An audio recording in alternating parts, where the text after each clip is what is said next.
Kutmandu.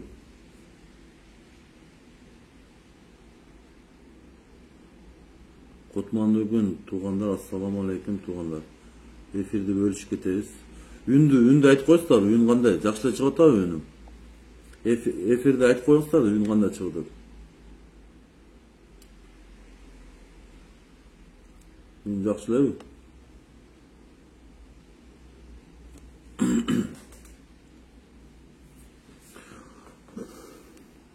Тугандар, бүгүнкү темабыз ошол Айзаданын өлүмүнө байланыштуу. Жаткан жери жайлуу болсун, ата-энесине сабырдуулук тилейм. Эми биз бул нерсеге биздин бийлик өзү күнөөлүү тургандар, ачык айтыш керек ал нерсеге. Биздин бийлик кайдыгер карап, профессионалдуу сотрудниктерди алып келиш керек эле. Ошо, бизде эмнелер болду? Мына азыркы министр МВД Ниязбек Фулан Омонканович, например. Бул киши өмүр бою баягы хозработада иштеп, ошо милициянын хозработасында иштеп жүргөн адамды алып келип министр кылып алып келген тугандар. Бул өзү 1975-жылы төрөгөн экен. Бул киши министр должностуна таттуктуу эмеспи карабай эле, эптеп эле бизге ылайык министр, биздин сөздү уккан, биздин айткан иштерди кыла турган министр деп эле бул кишини коюп койгон тугандар. Бул кишинин оперативно иштеген бир дагы стажы жок экен тугандар. Бул киши өмүр бою ошол хозработа баягындай ушундай иштерди иштеген экен да буна. Именно оперативник болгон эмес бул кишичи, по-моемчу. Бул киши оперативник болгон эмес. Ошол адамды алып келип министр кылып койду. Бул эле эмес, ошол эле УВДнын начальниги Бакыт Матмусаев. Ушул Айзаданын өлүмүнө байланыштуу ушул эки киши отставкага кетиш керек тугандар.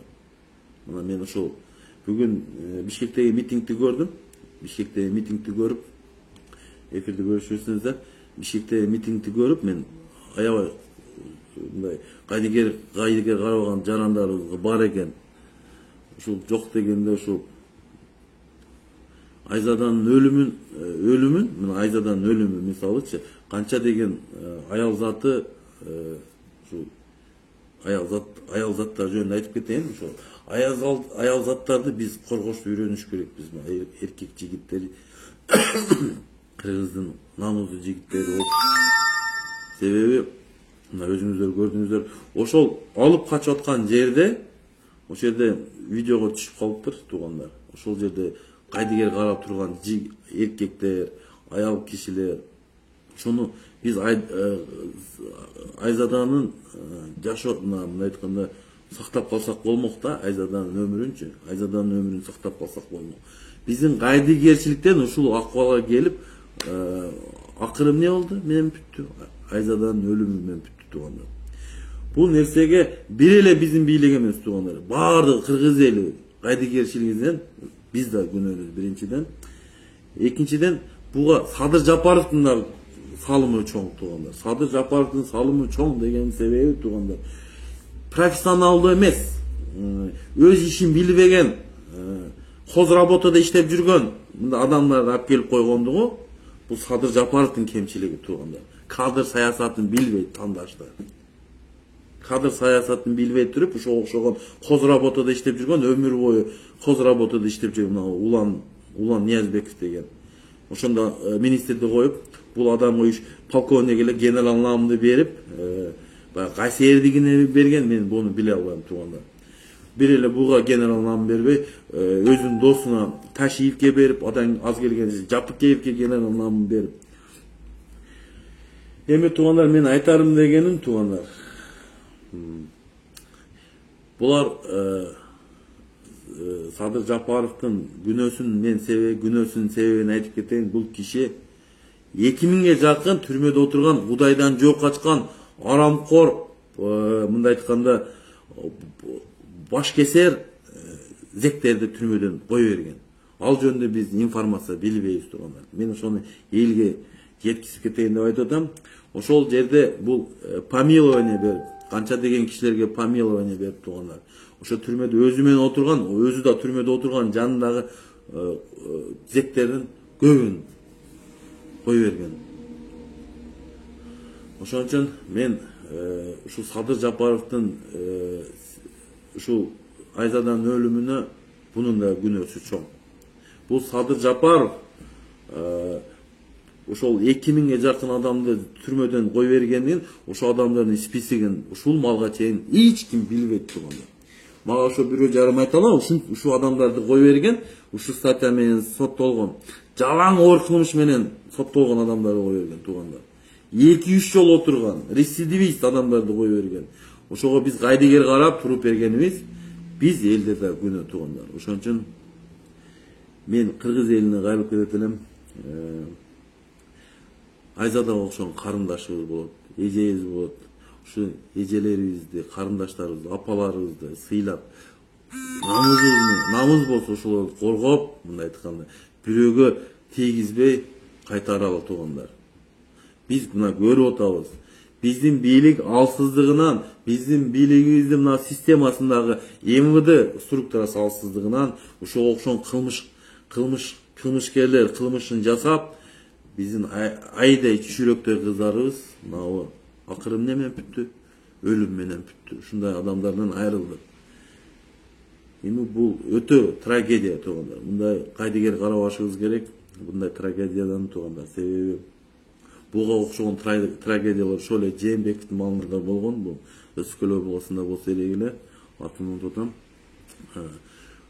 Бизде качан гана профессионал адамдар келип иштесе, ошого окшогон кылмыш болбойт тургандар. Буга окшогон кылмыштар болот. А бизде ошо баягы хозработада иштеген, башка эле направленияда иштеп келген адамдар келип министр кылып коет. Мен ушул генерал милиция Ниязбек улан Омонкановичти отставкага кетишин талап кылам. Ушул эле талап менен мына УВД города Бишкек Бакыт Матмусаевди отставкага кеткен талап кылам тургандар.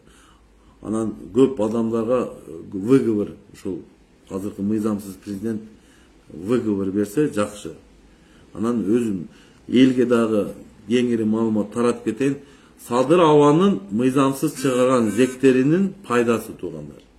Ошол мыйзамсыз чыгып, ошол биз билбейбиз да канчадан чыккан. 2000ге жакын деп атат, бирок ошолордун списогун карап чыгышыбыз керек тургандар. Комиссия түзүшүбүз керек тургандар. Мына ошол мыйзамсыз чыгарып берген, помилование берген, мыйзамсыз чыккан кылмышкерлер азыр элге өзүнүн зыянын тийгизип атат. Биз кайдыгер карабайлы тургандар. Такыр кайдыгер карабайлы. Биз ушу талап кылып, ошол генерал-майор министр Ниязбековди отставка, Бакыт Матмусаевди Ош Бишкек шаарынын начальник, УВДнын начальнигин отставка талап кылып тургандар. Ушундай кийинки ушундай учурлар болбош үчүн тургандар, ошого окшогон трагедия болбош үчүн биз профессионалдуу, өз ишин билген, эрдиги бар ушул министрге талапкерди тандатып койдурушубуз керек. Бизде көп аябай опыттуу, профессионалдуу бизде министр боло турган эр азаматтар көп тургандар. Ошондо адамдарды булар алып келбей атат тургандар. Себеби анда адамдар келсе, азыркы бийликке кыйын болуп калат. Себеби сөз өтпөй атат. Баягы саясий заказ бере албай калат тургандар. Булар бийлик үйрөнүп калган ушу саясий заказды берип, ушул министрлерге, ушул саясий заказды атарса, ошонун сөзүн укса, булар көздү көп нерсеге көздү жумуп, ушул министрди кармап жүрө берет тургандар.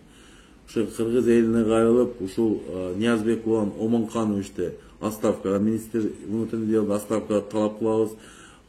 Бишкек шаарынын УВДнын начальнигин Бакыт Матмусаевдин отставкасын талап кылабыз тургандар. Кыргыз элине сабырдуулукту чакырып кетип, сабырдуулукка, кайдыгер карабаганга чакырып кетем тургандар. Ар бир кылмыштын аркасында ошого окшогон акмактар, бийликте отурган акмактар күнөөлүү тургандар. Себеби ошо күнөөлүү киши бизде балык башынан сасып отуруп, азыр мыйзамсыз президент ошого да салымын кошуп кеткен. Ошон үчүн бул кишини да мен күнөөлүү деп эсептейм. Себеби мыйзамсыз 2000ге жакын зектерди чыгарып берген түрмөдөн туугандар. Бул Айзаданын өлүмү бул Кыргызстан мамлекетинин трагедиясы туугандар. Трагедиясы туугандар. Бул ошон үчүн кыргыз элим комиссия түзүп, биз өзүбүз изилдеп чыгалы дагы канча түрмөдөн мыйзамсыз чыгарган ар бир заключенныйды, зекти текшерип чыкпасак туугандар, ошого окшогон кылмыштар боло берет туугандар. Эч ким эртең кепилдик бербейт. Менин карындашым, башканын эжеси, эч ким кепилдик бербейт ушундай өлүм болушунчу. Ошон үчүн мен талап кылып кетем ушул бийликтен. Бизге ушул мыйзамсыз чыгарган түрмөдөн Садыр Жапаровдун канча адам чыгарганын списоги керек. Канча адамды мыйзамсыз чыгарып, ошол адамдардын данныйлары керек туугандар. Буларды биз мынтпесек туугандар, эртең деле ушул трагедия болушу мүмкүн. Ушул трагедия болбош үчүн биз ошол списоктерди карап, ошону кайта жаңыдан карап чыгып, канчалык мыйзамда чыгарган, канчалыгы мыйзамсыз, ошого карап текшерип чыгышыбыз керек туугандар. Мына өзүңүздөр көрдүңүздөр, бул трагедия мен ушул угуп алып, азырга чейин өзүмө келип албай турам. Мен дагы эфирге келем туугандар, саламатта калыңыздар. Мен сиздер менен Бекиев Эмин Маликович. Хайдыгер Карабайлы, Кыргыз элим.